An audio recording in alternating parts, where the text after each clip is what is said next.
നമസ്കാരം. പ്രധാനമന്ത്രി നരേന്ദ്രമോദിക്കെതിരെ ഒളിയമ്പുമായി RSSന്റെ അധ്യക്ഷനായിട്ടുള്ള മോഹൻ ഭാഗവത് രംഗത്തെത്തി. ചില ആളുകൾ അമാനുഷകരാകാനും പിന്നീട് ഭഗവാനാകാനും ആഗ്രഹിക്കുന്നുവെന്നായിരുന്നു പരാമർശം.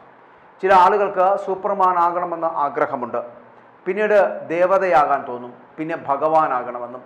ഭഗവാനായി കഴിഞ്ഞാൽ പിന്നെ അവർക്ക് വിശ്വരൂപമാകാനാണ് ആഗ്രഹം. ഇതെവിടെ ചെന്ന് നിൽക്കുമെന്ന് അറിയില്ല എന്നാണ് മോഹൻ ഭാഗവത് പറഞ്ഞത്.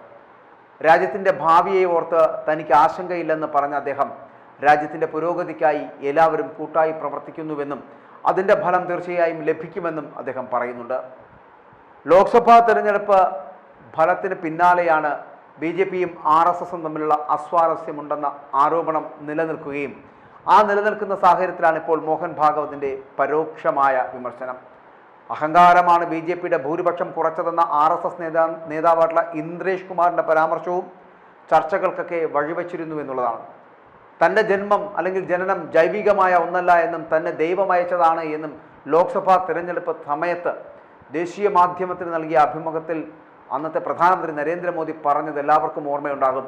ആ പരാമർശത്തെ പരിഹസിച്ചുകൊണ്ട് കോൺഗ്രസ് അടക്കമുള്ള പ്രതിപക്ഷ കക്ഷികൾ രംഗത്ത് വന്നതും നമുക്കറിയാം. എന്നാൽ എന്തുകൊണ്ട് നമ്മൾ തോറ്റുവെന്ന് ഈ അണികൾ ചോദിച്ചാൽ അതിനുത്തരം ഇതാ കണ്ടുപിടിച്ചിരിക്കുന്നു എന്ന് പറയാം. അതായത് ലോക്സഭാ തെരഞ്ഞെടുപ്പിൽ ഉത്തർപ്രദേശിൽ അടക്കമുണ്ടായ കനത്ത തോൽവിയുടെ കാരണങ്ങൾ ചൂണ്ടിക്കാട്ടിക്കൊണ്ട് അവിടുത്തെ സംസ്ഥാന ഘടകം കേന്ദ്ര നേതൃത്വത്തിന് റിപ്പോർട്ട് സമർപ്പിച്ചു. ആ റിപ്പോർട്ടിൽ നിരന്തരമായി ഉണ്ടാകുന്ന ചോദ്യപേപ്പർ ചോർച്ച, സർക്കാർ സർവീസിലെ താൽക്കാലിക നിയമനം, ഭരണത്തിൽ ഉദ്യോഗസ്ഥരുടെ അമിതമായിട്ടുള്ള ഇടപെടലുകൾ തുടങ്ങിയ പാർട്ടി പ്രവർത്തകർക്കിടയിൽ വലിയ അതൃപ്തിക്ക് കാരണമായി എന്നുള്ളതാണ് റിപ്പോർട്ടിൽ പറയുന്നത്.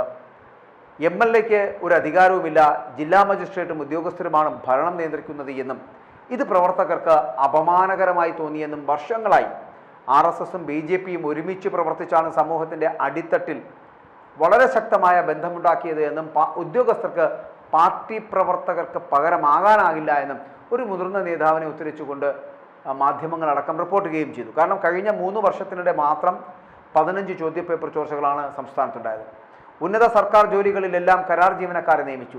BJP സംവരണം അവസാനിപ്പിക്കുവാൻ പോകുന്നു എന്നതടക്കമുള്ള പ്രതിപക്ഷ പ്രചാരണങ്ങൾക്ക് ശക്തി പകരുന്നതായിരുന്നു ഇത്തരത്തിലുള്ള നടപടികൾ എന്ന് പറഞ്ഞാൽ.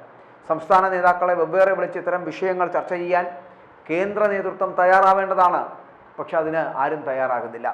വോട്ടിംഗ് പാറ്റേണിൽ കാര്യമായിട്ടുള്ള മാറ്റമുണ്ടായി എന്ന് റിപ്പോർട്ടുകൾ പറയുമ്പോൾ കുർമി മൗര്യ സമുദായങ്ങളുടെ വോട്ട് ഇത്തവണ പാർട്ടിക്ക് കാര്യമായി ലഭിച്ചില്ല എന്നും ദളിത് വോട്ടുകളിൽ അടക്കം ഇടിവുണ്ടായി എന്നും BSP പ്രതീക്ഷിച്ച വോട്ടുകൾ പിടിച്ചില്ല എന്നും ചില മേഖലകളിൽ കോൺഗ്രസ് മികച്ച പ്രകടനം നടത്തിയതും തിരിച്ചടിയായി എന്ന് റിപ്പോർട്ടുകൾ സൂചിപ്പിക്കുന്നുണ്ട്. 2019 ലോക്സഭാ തെരഞ്ഞെടുപ്പിൽ 64 സീറ്റുകൾ നേടിയ NDA ഇത്തവണ 36 സീറ്റിലേക്ക് കൂപ്പുകുത്തുകയായിരുന്നു. ഇന്ത്യ സഖ്യം 43 സീറ്റുമായി വലിയ മുന്നേറ്റം നടത്തുകയും ചെയ്തു. തോൽവിക്ക് പിന്നാലെ മുഖ്യമന്ത്രി യോഗി ആദിത്യനാഥിനെതിരെ പാർട്ടിയിൽ പടയൊരുക്കം തുടങ്ങിയിട്ടുണ്ട്. പാർട്ടി അധ്യക്ഷ സ്ഥാനത്ത് ഭൂപേന്ദ്ര ചൗധരിയും ഉപമുഖ്യമന്ത്രി കേശവ പ്രസാദ് മൗര്യയും കേന്ദ്ര നേതൃത്വവുമായി ഇതിനെക്കുറിച്ച് ചർച്ച നടത്തുകയും ചെയ്തു.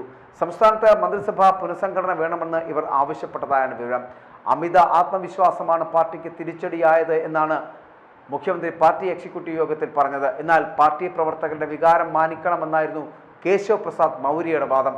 എല്ലാ അധികാര സ്ഥാനങ്ങളെക്കാളും വലുത് പാർട്ടിയും പാർട്ടി പ്രവർത്തകരുമാണ് എന്ന് പറയുകയാണ് മൗര്യ അടക്കമുള്ളവർ.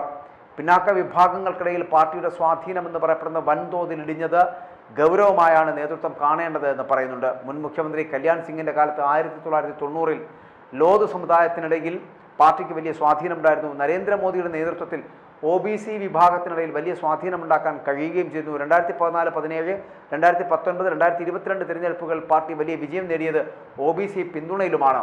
യോഗി ആദിത്യനാഥിൻ്റെ തെറ്റായ നയങ്ങൾ പിന്നാക്ക വിഭാഗങ്ങൾ പാർട്ടിയിൽ നിന്ന് അകലാൻ കാരണമായി എന്നും കേന്ദ്ര നേതൃത്വം ഇടപെട്ട് ഇതിന് പരിഹാരം കാണണമെന്നും സംസ്ഥാന നേതാക്കളടക്കം ആവശ്യപ്പെടുന്നുണ്ട്. പടിഞ്ഞാറൻ UPയിലും കാശി മേഖലയിലുമാണ് ഏറ്റവും വലിയ തിരിച്ചടി ഉണ്ടായതെന്ന് പാർട്ടി റിപ്പോർട്ടുകൾ പറയുന്നുണ്ട്. കാശി മേഖലയിൽ ആകെയുള്ള 28-ൽ 8 സീറ്റിൽ മാത്രമാണ് BJPക്ക് വിജയിക്കാനായത് എന്നുള്ള പ്രത്യേകത കൂടിയുണ്ട്. പടിഞ്ഞാറൻ UPയിൽ 13 സീറ്റിൽ 8 പാർട്ടി വിജയിച്ചത് പോലും.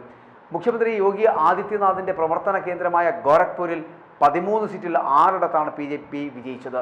അയോധ്യ, ലക്നൗ, ഫൈസാബാദ് നഗരങ്ങൾ ഉൾപ്പെടുന്ന അവധ് മേഖലയിൽ ആകെയുള്ള 16 സീറ്റിൽ 7 മാത്രമാണ് BJPക്ക് വിജയിക്കാനായത്.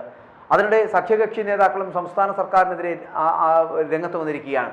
യോഗിയുടെ ബുൾഡോസർ രാജാണ് തിരിച്ചടിയായത് എന്ന് നിഷാദ് പാർട്ടി തലവനും UP മന്ത്രിയുമായിട്ടുള്ള സഞ്ജയ് നിഷാദ് പറയുന്നു. അധ്യാപക നിയമനത്തിൽ പിന്നാക്ക വിഭാഗത്തെ തഴഞ്ഞടക്കമുള്ള കാര്യങ്ങൾ തിരിച്ചടിയായി എന്ന് അപ്നാദൾ നേതാവ് അനുപ്രിയ പട്ടേൽ ചൂണ്ടിക്കാട്ടുന്നു. സർക്കാർ ജോലിയിൽ OBC വിഭാഗങ്ങളുടെ ഒഴിവ് എത്രയും വേഗം നികത്തണമെന്ന് ആവശ്യപ്പെട്ടുകൊണ്ട് അനുപ്രിയ മുഖ്യമന്ത്രിക്ക് കത്ത് നൽകുന്നു.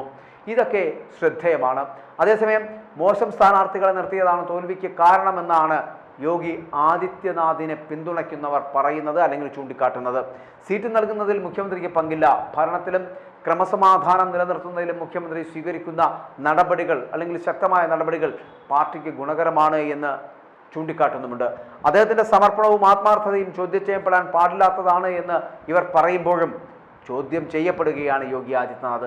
യോഗി ആദിത്യനാഥ് നൽകിയ പട്ടികയിലെ 30 പേരെ നരേന്ദ്രമോദിയും അമിത്ഷായും വെട്ടിമാറ്റിയതിനു ശേഷമാണ് സ്ഥാനാർത്ഥി പട്ടിക ഉണ്ടാക്കിയത് എന്നും അത്തരത്തിലുള്ള സ്ഥാനാർത്ഥികളെ നിർത്തിയത് കൊണ്ടാണ് ഇത് പരാജയപ്പെട്ടതെന്നും യോഗി ആദിത്യനാഥ് പറയുമ്പോൾ തോൽപ്പിച്ചതാര്?